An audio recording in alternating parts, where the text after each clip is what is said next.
My favorite skincare products? Let's talk about it.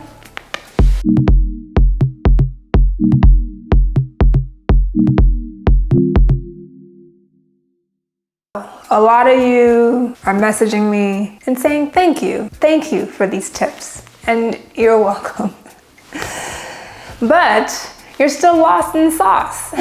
You're still trying to figure out what products do I actually buy. And I've said time and time again, the products themselves don't matter as much. Obviously, do your research yourself and figure out what works best for you. But in spite of the fact that I'm not getting paid for any of this, and no one is buying me for my opinion, please, I want to be where the money resides. But let's get into it. Let's talk about what my favorite products are. So one caveat.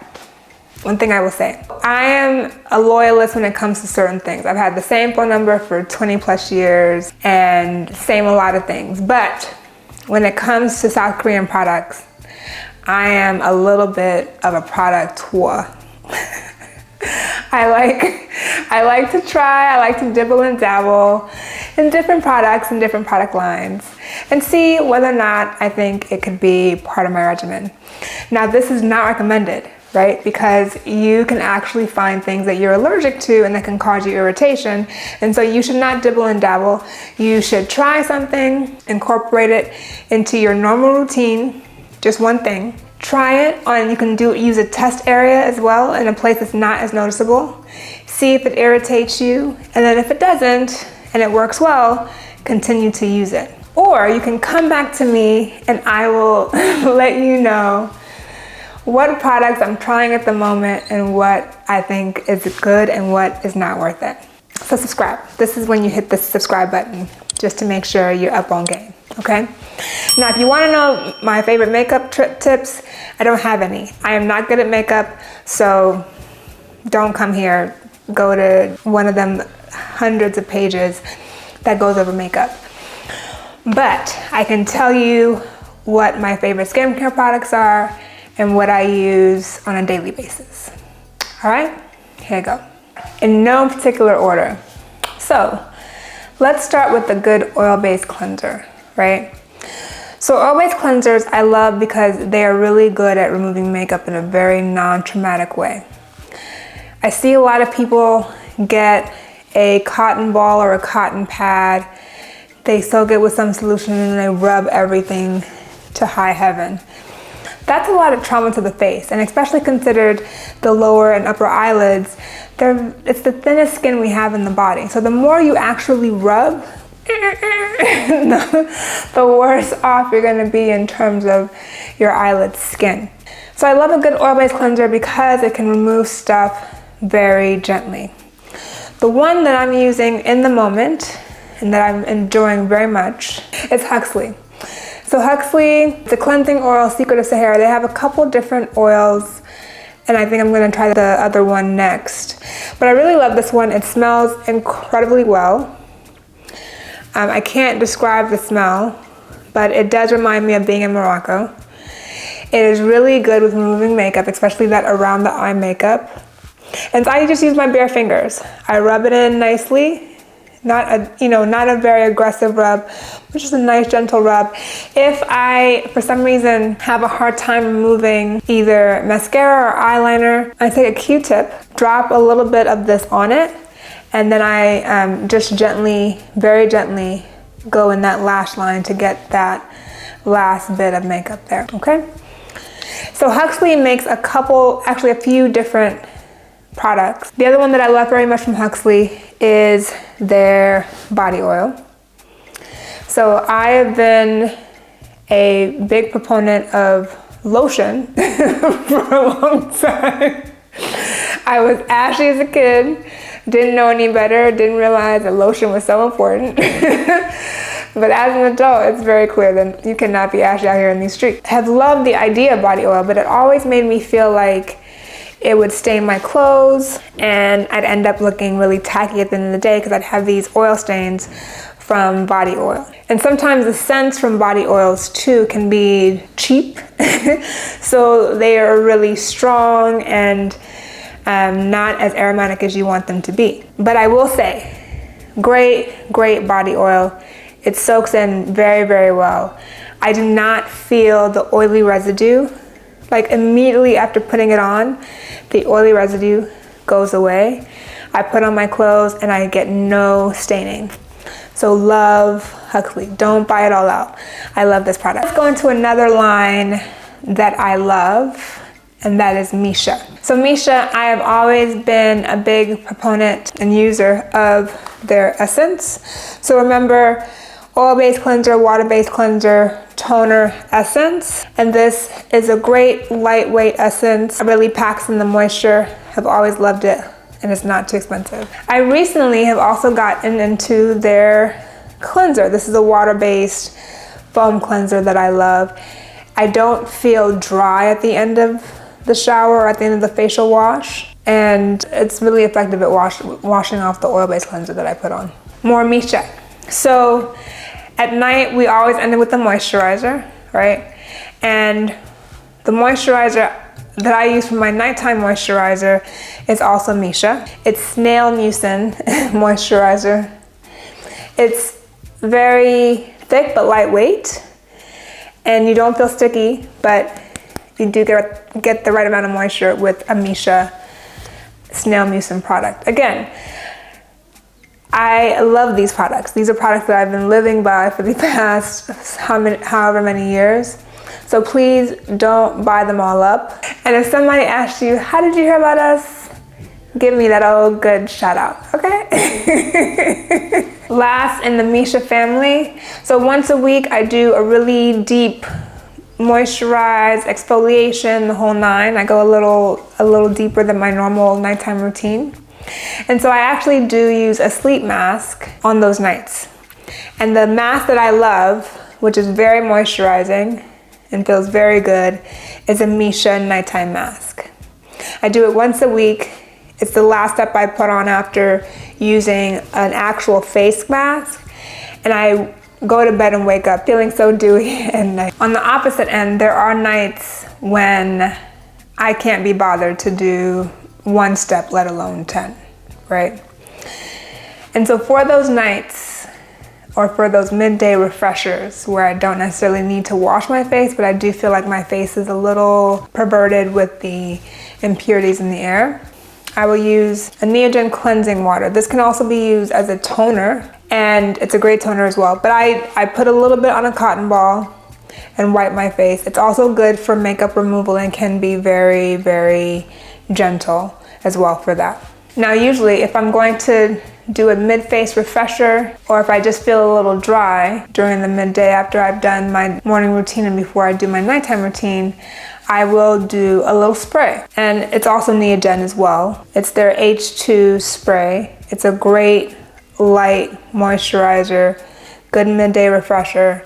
And anytime you just feel like, I just feel a little drier, on the drier side. Speaking of sprays, airplanes are very drying. They can dry out the skin incredibly. One thing that I do is every so often during the flight, I spritz my face with a little spray to keep it moisturized. And for that, I pack alba. Alba spray during a long flight.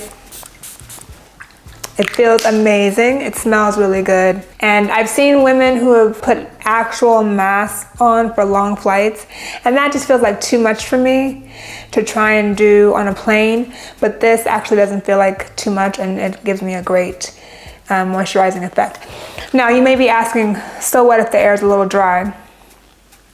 So again, when the body sees dryness, it gets signaled that it should produce moisture, but it produces moisture in the form of oil, not water.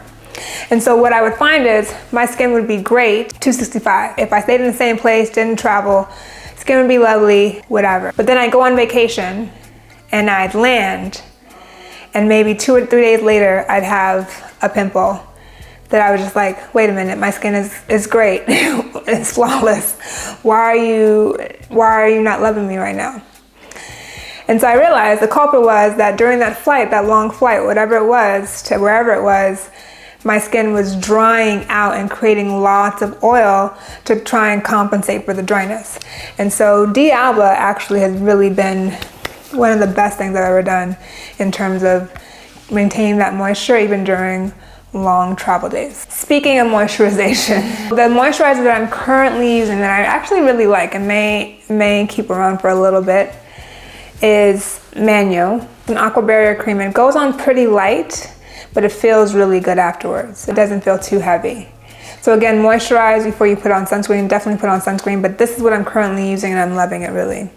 There are some moisturizers that I've used in the past where I feel like I'm really massaging them in to try and get them in and not leave with this really bad sheen, right? Like a grease sheen, like if you put baby oil on your face sheen. Like back in the day that used to be a good thing, but now it just looks a little weird.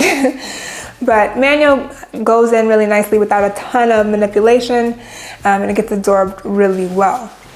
Now it is a lighter cream, more like a lotion.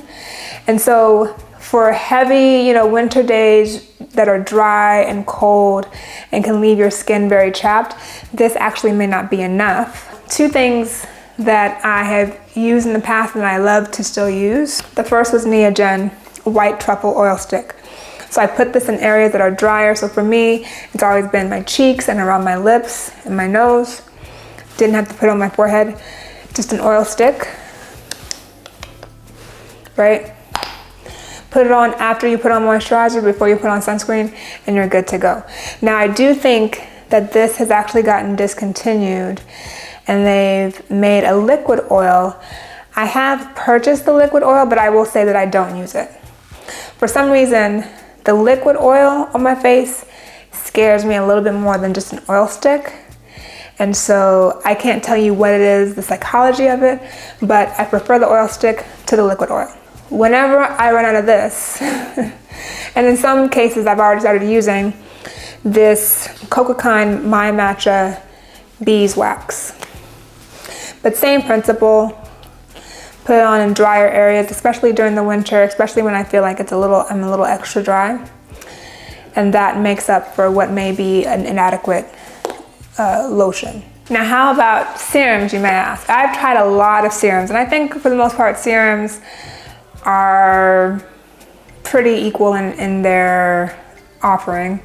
The one thing I find is that a lot of serums come in these tiny bottles, and so they may not be expensive, but if the bottle only lasts for a couple weeks or 3 weeks, then it can add up.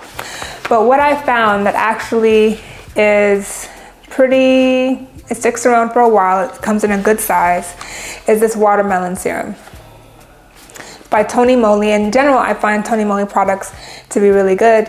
And this serum I do use, and it can last a long time and actually, isn't expensive. Like most of these things are not expensive. Coming back to kind of my deep Saturday nights when I get really into my moisturization bag and my exfoliation bag. So I use a mechanical and chemical exfoliator, right? So mechanical means that it's abrasive.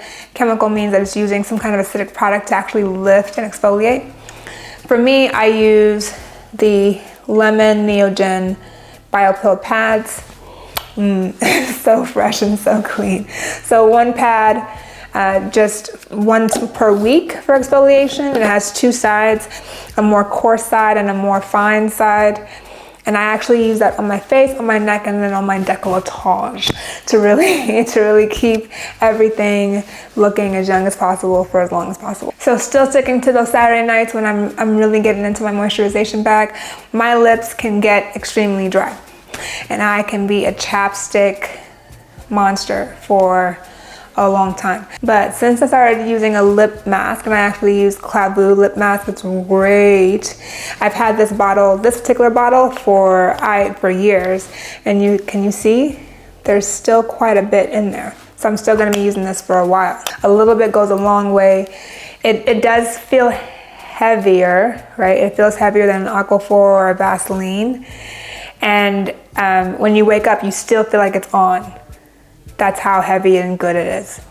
So I use this once a week, If you want to use it more, I'm sure that you can, but it's a really good trick for maintaining some moisture to those lips, period. What about eye serums, you may ask? I do use eye serums. I use a retinol-based eye serum, and I kind of intermingle that with a serum with caffeine in it. This one is actually an eye roller, right? And it's, again, Tony Moly. It's a snail-based mucin kind of eye serum. It works great. It's very light. It goes on very nicely, just rolls on very simply. And I do this pretty often. Last but certainly not least is a good sunscreen. Sunscreens can tend to be cakey, and they can be hard to blend, right, and look good, and as well as protected from the sun. Right now I'm really digging Thank You Farmer. Thank You Farmer. It goes on really light. It blends in really, really well. I've had this bottle for a while, and I'm gonna keep using it for a while. It gives you a good bang for your buck. It's an SPF of 50 plus, which means I'm getting all the sun blockade, you know, Wakanda forever. But yeah, it's a great sunscreen, recommend it. I will hopefully get paid for these one day soon. But really as a service to you, if you're ever curious about what's out there and what I'm using at the moment, these are the things that I'm using at the moment, and I will keep you updated as I change certain steps and certain products to see what works better. Hope you liked it. Leave your comments and your questions below. As always, love you lots. Bye for now.